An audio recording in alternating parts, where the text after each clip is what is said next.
এটা হচ্ছে উপরের ভিউ।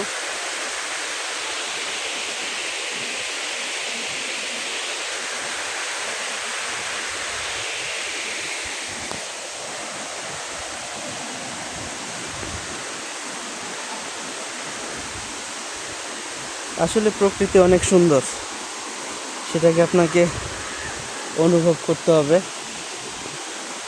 প্রকৃতিকে আপনার অনুভব করতে হলে অবশ্যই ঘুরতে হবে। যত বেশি ঘুরবেন আপনার মন তত সুন্দর এবং বড় হবে, ব্রড মাইন্ডেড হবেন। প্রকৃতির বিশালতা আপনাকে বিশালতা শিখিয়ে দিবে।